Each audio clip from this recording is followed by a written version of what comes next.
teman-teman. Saya mau tanya, teman-teman pasti berkomunikasi kan? Ya, mungkin komunikasi itu adalah kegiatan kita sehari-hari. Tanpa komunikasi, hidup kita sih bisa dibilang terasa hampa. Ya, dimana nggak mungkin kan dalam sehari kita berbicara sendiri, ngobrol sendiri tanpa orang lain. Ya, kalau menurut logika kita ya, kalau kita berbicara sendiri itu bisa dibilang ya begini kurang waras. Nah, teman-teman, dalam kehidupan kita ini komunikasi itu sangat penting loh. Yang dimana komunikasi itu adalah dimana seseorang dapat mendapatkan informasi atau seseorang memberikan informasi kepada orang lain. Nah, nggak mungkin dong kita dapat mendengarkan informasi kalau kita tidak mendengarkan dari orang lain.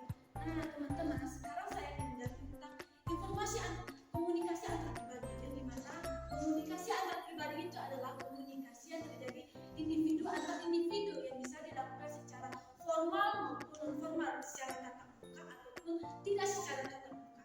Dan komunikasi antar pribadi ini pun dapat dilakukan secara verbal maupun non verbal. Nah, teman-teman tahu kan apa yang dimaksud dengan komunikasi antar pribadi ini?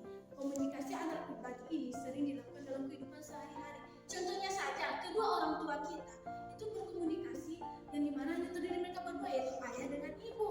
Nah, tentu apa yang mereka bicarakan itu hanya mereka berdua yang tahu. Itu yang disebut dengan komunikasi antar pribadi. Dan kita bisa juga ngambil contoh lain, yaitu dimana antara dua sejoli, dimana perempuan dengan laki-laki yang menjalin hubungan mereka, permasalahan mereka, hanya kedua orang ini yang tahu.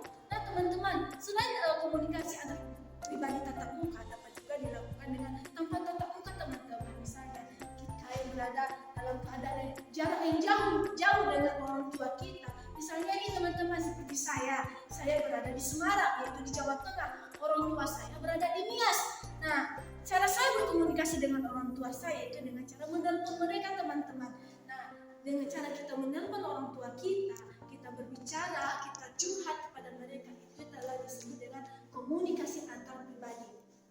Nah, teman-teman, selanjutnya juga dapat kita contohkan yaitu komunikasi antar pribadi, yaitu kepada Tuhan. Kita dapat berkomunikasi kepada Tuhan itu dengan doa. Setiap hari kita tentu selalu berdoa kan kepada Tuhan.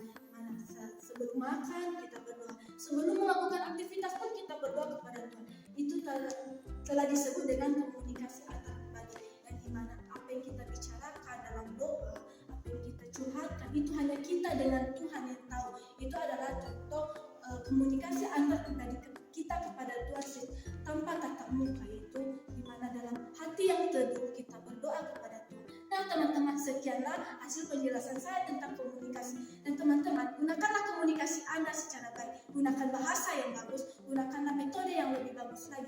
Karena sekali kita berbicara, itu adalah dapat misalnya kita berbicara dapat menyinggung teman-teman kita, dan baik dalam hal positif maupun hal negatif. Sekian dan terima kasih. God bless you.